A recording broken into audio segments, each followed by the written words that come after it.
अब हम कुछ अपनी रिवेन्यू रिसीट्स को देख लेते हैं और उनके उनकी ट्रीटमेंट को भी देखेंगे। नॉट ओनली रिवेन्यू रिसीट्स, कुछ कैपिटल रिसीट्स भी हम यहाँ पे देख ही लेंगे, बट मेजरली रिवेन्यू रिसीट्स को हम देख रहे हैं। तो सबसे पहली रिसीट जो हमारी है वो है हमारी एडमिशन फी, जिसे हम बोलते हैं, जब भी आप किसी क्लब या संस्था वगैरह के मेंबर बनने जाते हैं तो आपको एक फी पे करनी पड़ती है, जिसको हम एडमिशन फी बोलते हैं। फॉर एग्जाम्पल, जैसे आप स्कूल वगैरह में भी एडमिशन लेते हैं, वो भी हमारी एनपीओ के अंदर आती है, तो वहां पे भी आपको फी पे करनी पड़ती है। और ये जो फी है आपको हर साल पे करनी पड़ती है ना। जो मेंबर बनता है तो आपको हर साल पे करनी, जैसे आपने 9th से 10th में आओगे तो 10th के लिए एडमिशन फी पे करनी पड़ती है, फिर 11th की एडमिशन फी पे करनी पड़ती है, एंड सिमिलरली यही सेम चीज है। तो जो एनपीओ है इस टाइप की रिसीट को रिवेन्यू रिसीट की तरह इस्तेमाल करता है। अगेन, अब इसके पीछे कॉन्सेप्ट क्या है? देखो, जब एडमिशन फी हमने रिसीव करी तो हम अब इस पैसे को, ये हमारे लिए ऑर्गेनाइजेशन के लिए इनकम बन गई। अब इस इनकम को ये जैसे मर्जी इस्तेमाल कर सकती है। तो मैंने अभी ऊपर जब समझाया था कि कौन सी आइटम हमारी रेवेन्यू रिसीट कहलाएगी और कौन सी आइटम हमारी कैपिटल रिसीट कहलाएगी, उसका क्लासिफिकेशन जो है इसी बात से लगा लेना है कि हम इसको यूसेज के अकॉर्डिंगली देख लेंगे। अगर आप उसको फ्रीली जिस भी पर्पस के लिए इस्तेमाल करना चाहें बिजनेस में, उसके लिए इस्तेमाल कर सकते हैं। ओके, अगर आप फ्री हैं तो भाई हमारी रेवेन्यू रिसीट्स हैं। अगर आप फ्री नहीं है, उस रिसीट्स के साथ कुछ टर्म्स एंड कंडीशंस लग गई, या वो आपके लिए टर्म्स एंड कंडीशंस लग गई, तब भाई आप उसको कैपिटल रिसीट्स बोल देंगे। या फिर जिनको हमने रेवेन्यू रिसीट्स बोला हुआ है अदर देन दोज रिसीट्स, वो हमारी कैपिटल रिसीट्स हो जाएंगी। तो फिलहाल ये एडमिशन फी हमारी क्या है, फ्री, आप जैसे मर्जी इसको इस्तेमाल कर सकते हैं, इसीलिए हमारी ये कहलाएगी रेवेन्यू रिसीट्स। और जितनी भी हमारी रेवेन्यू रिसीट्स होंगी वो कहां जाएंगी? वो हमारी इनकम एंड एक्सपेंडिचर अकाउंट में इनकम साइड पे जाएंगी। तो आप इसको शॉर्ट में इस तरह से लिख सकते हैं, income and expenditure account, income side. बाद में हम पूरी क्लासिफिकेशन अच्छे से देख लेंगे। सेकंड हमारे पास है life membership fee. Life membership fee, अब ये जो फी होती है ना, इसको हम वन टाइम पेमेंट बोलते हैं। यानी जितनी भी ऑर्गेनाइजेशन जो सर्विस वगैरह प्रोवाइड कर रहा है, तो मेंबर जो पेमेंट कर रहा है, ये वन टाइम पेमेंट है। जैसे देखो, वर्ड में ही लिखा हुआ है, इसकी हेडिंग उसमें ही है, नाम में ही, कि ये लाइफ मेंबरशिप फी है। वो अपने पूरे जब तक वो मेंबर बना रहेगा तब तक के लिए उसने वो पूरी पेमेंट कर दी है। और इसीलिए इसको हम, जो क्योंकि ये वन टाइम पेमेंट है, ये रीअकरिंग इन नेचर नहीं है, बार बार नहीं हो रही है ये, इसीलिए इसको हम कैपिटल रिसीट्स बोलेंगे। और कैपिटल रिसीट्स हमारी जितनी भी होंगी वो बैलेंस शीट में जाएंगी। बैलेंस शीट में लायबिलिटी साइड, और लायबिलिटी साइड में जो भी कैपिटल फंड होगा, यानी जो हर एक बिजनेस की कैपिटल्स होती हैं, उसमें जाके ये ऐड हो जाएगा।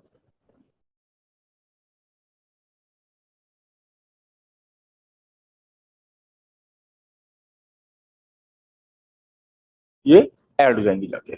इस तरह से आप ट्रीटमेंट देख सकते हैं। नेक्स्ट हम देखते हैं हमारी आइटम कौन सी है, स्पेशल रिसीट्स हमारी।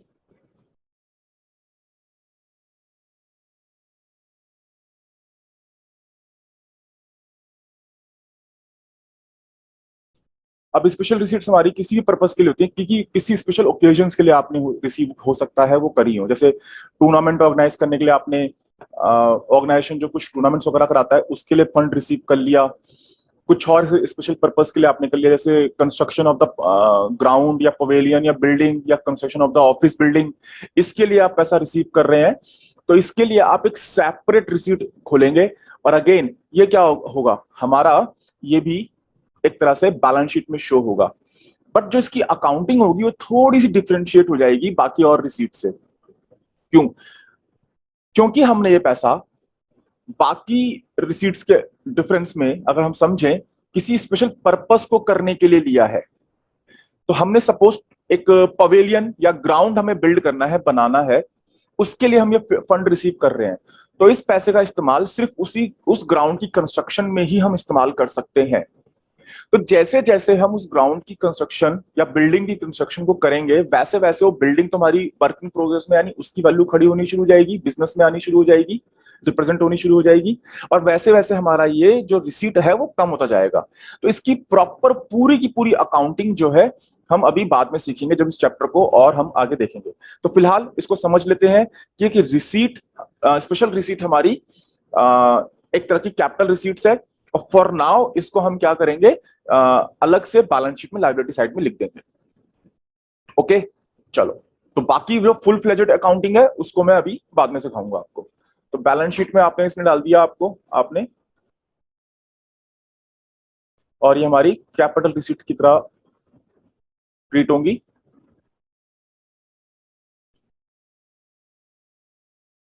लायबिलिटी साइड, ठीक है, अलग से इसको बना दोगे आप। अब हम नेक्स्ट देख लेते हैं अपना डोनेशन। देखो, डोनेशन हमारी दो टाइप की डोनेशन होती है। एक वही हमारी जर्नल डोनेशन,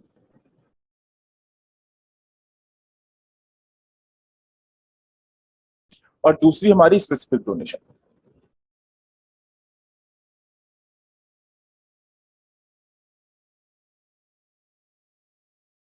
देखो, जब हम डोनेशन की बात करेंगे तो जो हमारी जनरल डोनेशन है ना, अब अगेन वही सेम चीज कि आप इसको कैसे भी इस्तेमाल कर सकते हैं, फ्री है, आपके ऊपर कोई भी टर्म्स एंड कंडीशंस नहीं लगी हुई है कि आप इसको इस तरह से स्पेशल पर्पस के लिए ही इस्तेमाल करें। इसके लिए एक छोटा सा एग्जांपल ले लेते हैं जिससे आप लोगों को और आसानी से समझ में आ जाए। सपोज आपने अपनी मम्मी से 50 रुपए रिसीव किए कि भाई जाओ इस 50 रुपए की दही लेके आओ। तो आपके लिए वो रिसीट तो है, आपने पैसा रिसीव तो किया है, लेकिन किसी स्पेशल पर्पस के लिए कि आपको उस पैसे से दही ही लेके आनी है, खर्चा करना है आपको, उस पैसे का दही लेके आनी है। उस पैसे का इस्तेमाल आप किसी और चीज के लिए नहीं कर सकते। ऑब्वियसली अगर करोगे तो क्या होगा, मार पड़ेगी। सेम वही चीज यहां पे भी है कि अगर आपने किसी स्पेशल पर्पस के लिए पैसा रिसीव किया है तो आपको सिर्फ वही काम करना है, तो इसीलिए वो कैपिटल रिसीट बन जाएगी। लेकिन अभी सपोज आपकी मम्मी कहे ले भाई 100 रुपए ले और जैसे मन करना है वैसे इसका इस्तेमाल कर ले, यूज कर ले, तेरे लिए ये पॉकेट मनी है तेरी। अब क्या होगा, आप उस पैसे का जैसे मर्जी इस्तेमाल करो, चाहे आप जाके उसका कुछ खा लो या कुछ खरीद लो, जो मन करे वो पैसे, उस पैसे का वो कर लोगे आप, क्योंकि वो अब आपका अपना पैसा है, जैसे मर्जी अपने लिए आप खर्च कर सकते हैं। तो सेम वही चीज है, जब हम डोनेशन रिसीव करते हैं और उसके ऊपर कोई भी टर्म्स या कोई भी इस तरह से स्पेसिफिक पर्पस मेंशन नहीं किया गया है कि हम ये इसी चीज के लिए डोनेट कर रहे हैं, तो आप उस पैसे को बिजनेस एक्टिविटी में कहीं भी इस्तेमाल कर सकते हैं। तो ऐसी डोनेशंस को हम जनरल डोनेशन बोलते हैं, और हमारी इसको हम रेवेन्यू रिसीट बोल देंगे। ठीक, तो ये हमारी रेवेन्यू रिसीट्स हो जाएंगी। और रेवेन्यू रिसीट्स को हम कहां शो करते हैं, वही इनकम एंड एक्सपेंडिचर,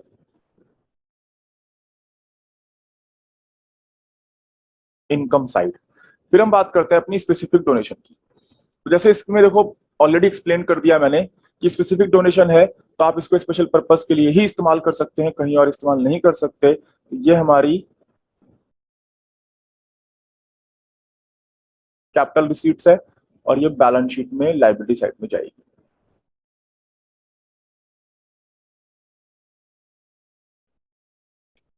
ठीक ना, जिस भी नाम से आपने होगा उसको आप यहाँ पे दिखा दोगे। फिर हमारे पास नेक्स्ट आइटम है लेगेसी।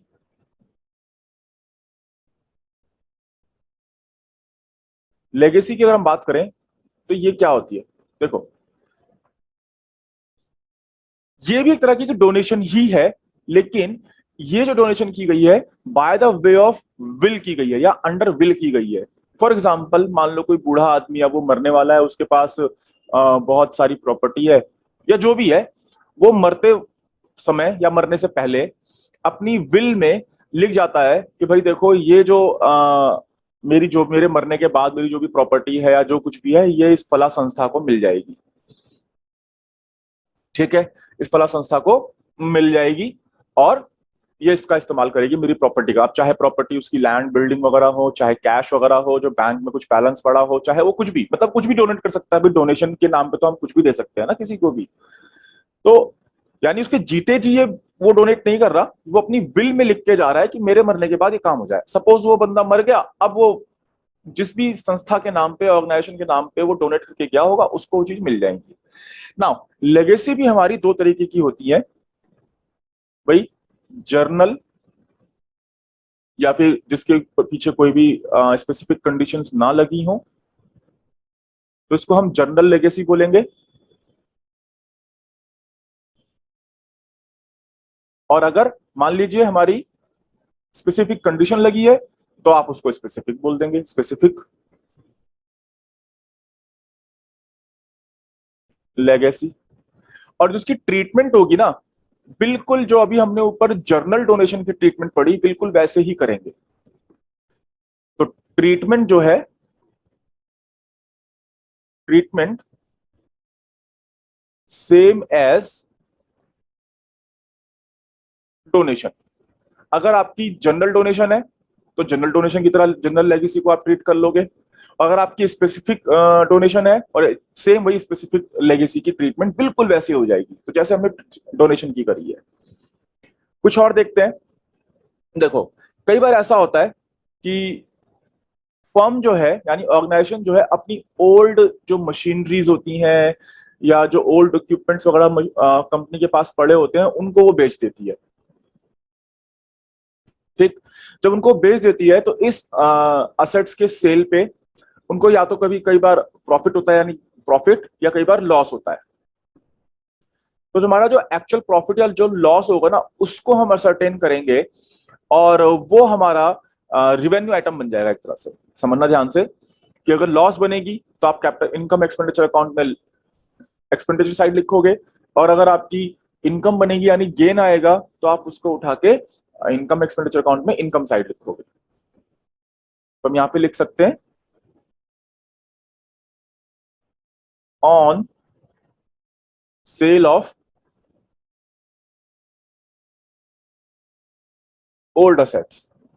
तो अगर हम बेचते हैं, या तो गेन होगा, gain on sale of old assets, या फिर हमें लॉस होगा, loss on sale of old assets. Gain अगर हुआ है तो इनकम एंड एक्सपेंडिचर अकाउंट में, इनकम साइड। और अगर लॉस हुआ है तो वही same, income and expenditure account में एक्सपेंडिचर साइड। अब यहां पे मैं एक चीज बता देना चाहता हूं। देखो, इनकम एक्सपेंडिचर अकाउंट है क्या? बेसिकली ये हमारा एक तरह से वही जो 11th क्लास में आपने प्रॉफिट एंड लॉस अकाउंट बनाया है ना, ये वही है कि आप वहां पे सारे अपने खर्चे लिख लेते हैं और अपनी सारी इनकम लिख लेते हैं, कोई भी चेंज नहीं आएगा। देखो, अब तक हमने खर्चों को इसलिए नहीं डिस्कस किया, क्योंकि किसी भी ऑर्गेनाइजेशन में मोर और लेस हमारे खर्चे सेम ही होते हैं। ठीक। तो हमने इसलिए उनको अभी ज्यादा डिटेल में नहीं किया है। एक दो खर्चे कुछ हैं जिनको मैं अलग से आपके साथ डिस्कस कर लूंगा। तो मेनली हमारी रिसीट्स थी जो हमने डिस्कस करनी थी, वो हम लोग अब देखेंगे। फिर हमारी एक और रिसीट है जिसको हम बोलते हैं सेल ऑफ ओल्ड न्यूज़पेपर, या न्यूज़पेपर या मैगजीन्स कुछ भी होती हैं। देखिए, जैसे आपके घर में भी होती हैं, जो न्यूज़पेपर वगैरह पुराने हो जाते हैं, मैगजीन्स वगैरह जो पुरानी हो जाती हैं, फिर आप उनको कबाड़ी को बेच देते हैं। सेम वही चीज़ है यहाँ पे भी, कि जो बिजनेस के पास भी कई सारी ओल्ड न्यूज़पेपर्स मैगजीन्स वगैरह होती हैं, इनको ये बिजनेस फिर बेच देता है, और इससे जो पैसा आता है, राइट, उस पैसे को भी हम एज अ रिवेन्यू रिसीट की तरह ट्रीट करते हैं। बस इसमें सिंपल से यही है। तो ये हमारी रिवेन्यू रिसीट्स होती हैं, और आप उसको कहाँ ले जाओगे? वही इनकम एंड एक्सपेंडिचर अकाउंट में इनकम साइड ले जाओगे। और जैसा कि मैंने आप लोगों को कहा था कि हमारे जो खर्चे हैं मोर और लेस सेम ही है, बस एक आध खर्चे ऐसे होंगे जो थोड़े अलग होंगे, तो उनको हम देख लेते हैं, है ना। उनको हम देख लेते हैं कि भाई बस एक ही खर्चा है जो आपको ध्यान देना है, और जिसको हम बोलते हैं ऑनरियम। देखो, ये ऑनरियम बेसिकली क्या होता है? चलो पहले मैं हेडिंग डाल दूं। जैसे नाम में ही है कि आप किसी को ऑनर कर रहे हैं। कैसे? मान लीजिए आपकी ऑर्गेनाइजेशन में कोई बड़ा आदमी आता है, कोई सेलिब्रिटी आता है, मान लीजिए विराट कोहली आ गया या अमिताभ बच्चन जी आ गए, है ना।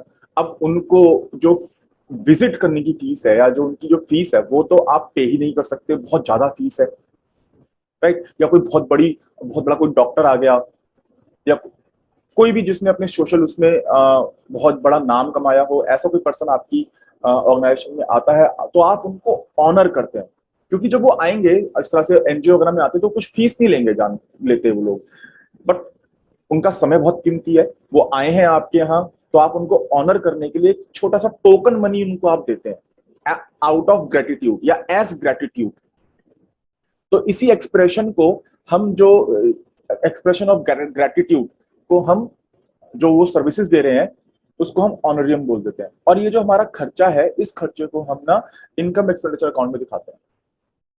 तो आई होप मुझे इसको लिखने की जरूरत नहीं पड़ेगी, ऑनरियम हम लोगों ने समझ लिया कि कोई भी सेलिब्रिटी वॉलेंटरली, यानी कि अपनी स्वेच्छा से, अपनी मर्जी से आपके पास आती है, आपकी ऑर्गेनाइजेशन में आती है, अपनी सर्विसेज प्रोवाइड करती है। मान लीजिए कोई बहुत बड़ा डॉक्टर है, वो आता है फ्री में आपकी बच्चों के वो दवाइयां वगैरह देख रहा है और उसको उनको ट्रीट करके जाता है। मान लो विराट कोहली आता है, बच्चों के साथ समय बिताता है, उनको क्रिकेट के कुछ गुण सिखा के जाता है या उनका टाइम देता है उनके साथ। तो ये जो सर्विसेज हैं जो वो फ्री ऑफ कॉस्ट अपनी इच्छा से दे रहे हैं आपकी संस्था को, उसके लिए आप उनको ग्रेटिट्यूड पे करते हैं, आउट ऑफ ग्रेटिट्यूड। तो ऑब्वियसली उनकी फीस तो आप पे नहीं कर सकते, लेकिन तो उसी जो टोकन मनी को हम ऑनरियम बोल देते हैं। और ये हमारा जो कहलाता है इनकम एंड एक्सपेंडिचर अकाउंट में जो एक्सपेंडिचर साइड है वहां आ जाएगी। बस यही एक खर्चा था जो आपको समझना था, बाकी सारे खर्चे तो हमारे वही मोर और लेस सेम ही सेम है, हम देखेंगे।